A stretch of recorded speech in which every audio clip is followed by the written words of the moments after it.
बिस्मिल्लाहिर्रहमानिर्रहीम। अस्सलाम वालेकुम। इमरान खान साहब से हुकूमत क्या छीनी गई। इमरान खान साहब की मकबूलियत इतनी बढ़ गई कि अब खुद हुकूमत में आने वाले हैरान और परेशान हैं। वो जो कहते थे एक जरदारी सब पे भारी, अब उनको भी पता चल रहा है कि असल भारी शख्सियत तो इमरान खान की है। अच्छा, अब ऐसा भी नहीं है कि सिर्फ नून लीग को ही गालियां पड़ रही हैं या शहबाज शरीफ साहब मुश्किल में हैं और पंजाब में इमरान खान साहब की मकबूलियत बढ़ने की वजह से नून लीग को धचका लग रहा है। ये जितनी भी जमातें पीडीएम में, चाहे वो पीपल्स पार्टी है, चाहे मौलाना फजलुर रहमान है, सबको झटके लग रहे हैं। और आप अंदाज़ा लगाइए कि जिस तरह अवाम में इमरान खान साहब की मकबूलियत इतनी बढ़ रही है, इतनी ज़्यादा बढ़ रही है कि अब पुराने साथी, पुराने लोग जो दिहाइयों से मौलाना फजलुर रहमान के साथ थे, जो दिहाइयों से जरदारी साहब के साथ थे, जो दिहाइयों से नून लीग के साथ, नवाज शरीफ के साथ थे, वो लोग आकर अब मिल रहे हैं इमरान खान से। अब आप हैरान होंगे कि 40 साल का साथ हो जरदारी साहब के साथ, 40 साल का पीपल्स पार्टी के साथ हो किसी शख्स का, और वो छोड़कर इमरान खान की तरफ आ जाए। साबिक विफाकी वजीर, उन्होंने पीपल्स पार्टी को छोड़ दिया और अब इमरान खान को ज्वाइन कर लिया है और खुद कह रहे हैं कि जनाब एक वक्त था कि भुट्टो एक तरफ था और बाकी सारी सियासी जमातें एक तरफ थीं और वो मकबूल था। आज सारी सियासत का महवर इमरान खान है। तो इसीलिए जनाब अब साबिक वफाकी वजीर पीपल्स पार्टी से ताल्लुक, वो अपनी जमात को छोड़कर अब आ गए हैं इमरान खान के साथ, तहरीक इंसाफ के साथ। इसी तरह से मैंने जिस तरह अर्ज किया, मौलाना फजलुर रहमान साहब, उनके पुराने साथी आकर मिल रहे हैं इमरान खान से, इत्तेहाद कर रहे हैं, शमूलियत इख्तियार कर रहे हैं, दीगर जमातों को आप देख रहे हैं। अब पहले मैं आपको इस खबर की पूरी तफसील बता देता हूं और उसके बाद फिर यह बात होगी कि अब बड़ी बड़ी जमातों ने जो ब्लैकमेल करना शुरू कर दिया शहबाज शरीफ को, और अब छोटी जमातें भी, पीडीएम की छोटी जमातें भी बीच में आ गई हैं। चाहे वो पख्तूनख्वा मैप हो, चाहे नेशनल पार्टी हो, ये भी अब मौलाना फजलुर रहमान साहब के साथ मिलकर कह रही हैं कि जी तैनाती हमारी मर्जी से होगी, गवर्नर्स के हवाले से, चेयरमैन नैब के हवाले से। आप अंदाजा लगाइए, छोटी छोटी जमातें इतना ब्लैकमेल करेंगी कि जिनके पास असेंबली में या पार्लियामेंट में उस तरह सीटें भी नहीं हैं, तो बाकी जमातें तो क्या करेंगी, वो सोचिए। अब हुआ यह है कि जंग में साबिक वफाकी वजीर शेख वकास अकरम की हिमायत के बाद लोधरा में भी पीटीआई को मकामी सतह पर कामयाबी मिली है। अब शेख वकास अकरम साहब साबिक वफाकी वजीर हैं और ये हिमायत कर रहे हैं अब तहरीक इंसाफ की। एक तो ये बात हो गई, लेकिन जिस शख्सियत की मैं बात कर रहा हूँ वो ये शेख वकास अकरम नहीं है सिर्फ। अब बात हो रही है जनाब साबिक वफाकी वजीर मिर्जा नासिर बेग की, जिन्होंने तहरीक इंसाफ में शमूलियत का ऐलान कर दिया है। नासिर बेग 40 साल से जायद अरसे तक पीपल्स पार्टी का हिस्सा रहे और पीपल्स पार्टी के दौर ही में, यानी उसी दौर में, पीपल्स पार्टी के दौर हुकूमत में वफाकी वजीर भी रहे। 2015 में उन्होंने पीपल्स पार्टी छोड़कर नून लीग में शमूलियत इख्तियार की थी, लिहाजा ये दोनों के लिए झटका है, पीपल्स पार्टी के लिए भी और नून लीग के लिए भी।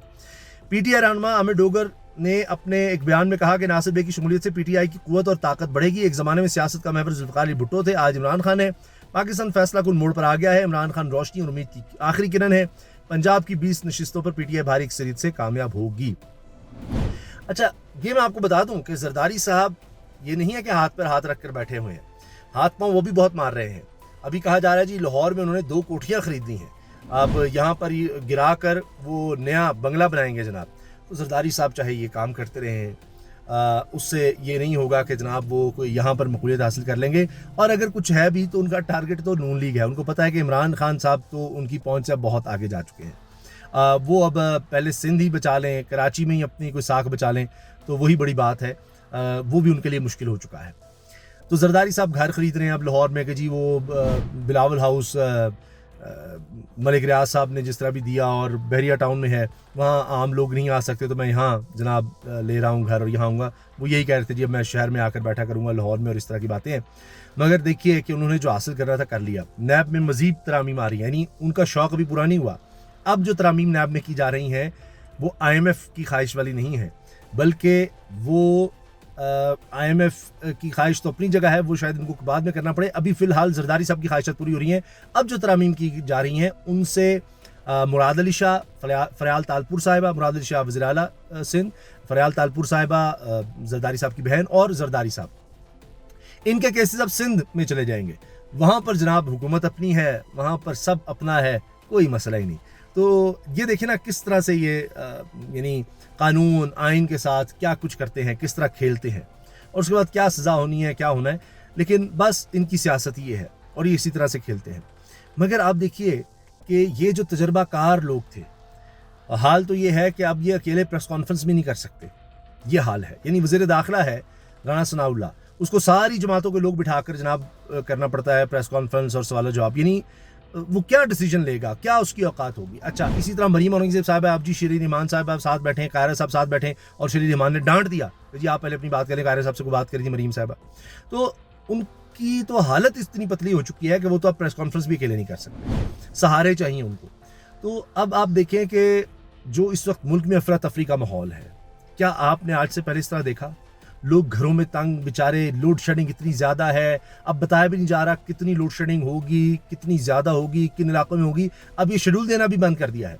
यहाँ तक खबरें आ रही हैं कि मैं आपको अंदर की खबर बता रहा हूँ कि ये वापडा के अंदर ये जा चुका है नोटिफिकेशन कि जी 16 घंटे तो कन्फर्म आप समझें लोड शेडिंग, 16 घंटे। अब ऊपर से मुसीबत यह है कि ये नहीं हो रहा कि जनाब आपके घर 1 घंटा लाइट आएगी, 1 घंटा जाएगी, तो चलो जी 12 घंटे की लोड शेडिंग इस तरह होगी 1 घंटे के वक्फे से। नहीं नहीं नहीं, 15 मिनट आधा घंटा लाइट आ रही है तो जनाब 2-2 3-3 घंटे जा रही है। अगर घंटा आ रही है तो जनाब 5-5 घंटे जा रही है। ये हाल हो गया है। क्या आपके मुल्क में, आप खुद सोचिए कि क्या डेवलपमेंट होगी, क्या आपके मुल्क में इंडस्ट्रियलाइजेशन होगी, क्या आपके मुल्क में ज़राअत होगी। यहाँ तो अब खुराक का मसला बनता खुदा न खास्ता नजर आ रहा है।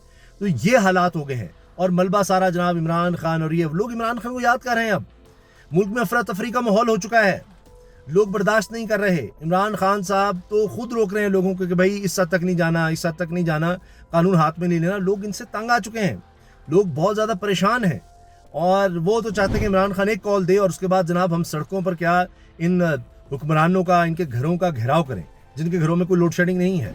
जो सरकारी खर्च पे, वो देखिए ना मरीम साहबा को क्या चल रहा है कि जी मरीम औरंगज़ेब ने पीछे 18 पर AC रखा हुआ है। उनको क्या मसला है, चाय बंद कर दो, ये कर दो, वो कर दो, फलां ये कर दो, जनाब रोटी कम कर दो, घी कम कर दो, इस तरह से। और खुद देखिए क्या हो रहा है। यानी गाड़ियां 30-30 40-40 गाड़ियां लिए फिर रहे हैं और वो भी जनाब खड़ी भी रखनी है तो स्टार्ट खड़ी रखनी है। आप अंदाजा लगाइए इतना इनको। अभी शहबाज शरीफ साहब गए जी सिंध, जनाब वो 30 गाड़ियों का प्रोटोकॉल, सरकारी गाड़ियां, और वो कोई जनाब कोई 600 सीसी गाड़ियां नहीं है, 3-3 हज़ार सीसी गाड़ियां हैं और सरकारी प्रोटोकॉल के साथ सरकारी उनको पेट्रोल मिल रहा है। और आप सोचिए इस गरीब कौम का कितना पैसा खर्च हो रहा है। ये अपनी याशियों के लिए आए थे। तो एक लिहाज से अच्छा हुआ है कि जनाब ये लोग एक्सपोज हो गए हैं, लोगों की हकीकत पता लग गई है, अब इनकी मकबूलियत भी गई।